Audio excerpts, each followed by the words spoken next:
katawan, talagang nakakalungkot at nakakahiya na marami ay pinagtatawanan ng nangyayari sa Senado kahapon. The Senate's going viral for the wrong reasons na. So, nananawagan ako sa bagong liderato sa Senado, ipanumbalik po natin ang tamang pagtingin at respeto ng taong bayan sa Senado, which the Senate has historically always earned. We can disagree with each other, but we have to challenge each other. And ako, damang-dama ko kung bakit ganun ang damdamin ng marami sa labas ng Senado. Naiintindihan ko kung saan sila nagagawa. What exact? Yung mga eksenang paghahabol sa hagdan, and other such scenes na nag-unfold kahapon.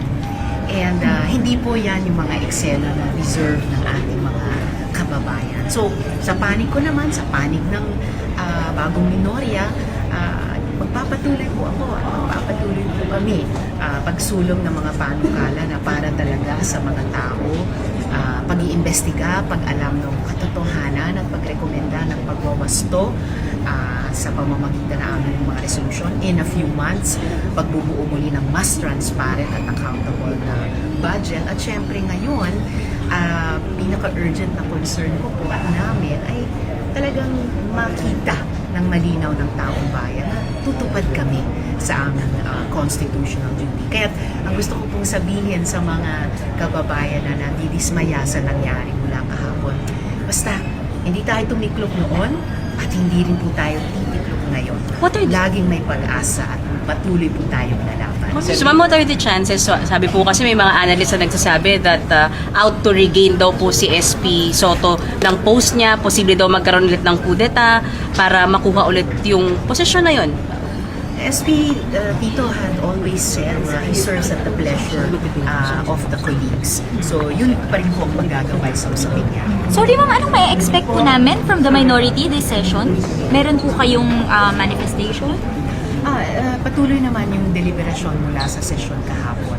So, mas magkakaroon kami ng pagkakataon na paalam yung aming posisyon. So, do you share the SP Soto's opinion that the impeachment has some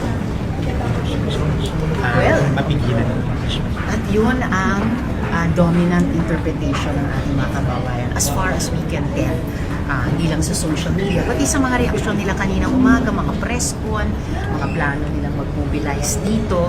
And we have to do everything, hindi lang sa aming salita, pero sa gawa, para i-assuage yung kanilang pangamba.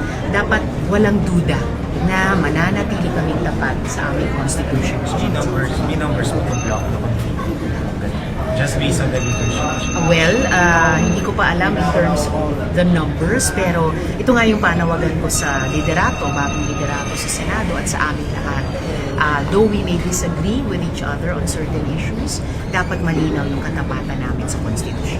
Ma'am, impeachment lang kay Vice President, nakikita ninyo na posibleng magkaroon ng delay or anong effect ng bagong leadership sa impeachment sa Vice President? Kasama po yun sa panawagan ko sa bagong liderato sa Senado na mag-proceed lang siya as normally prescribed ng Constitution.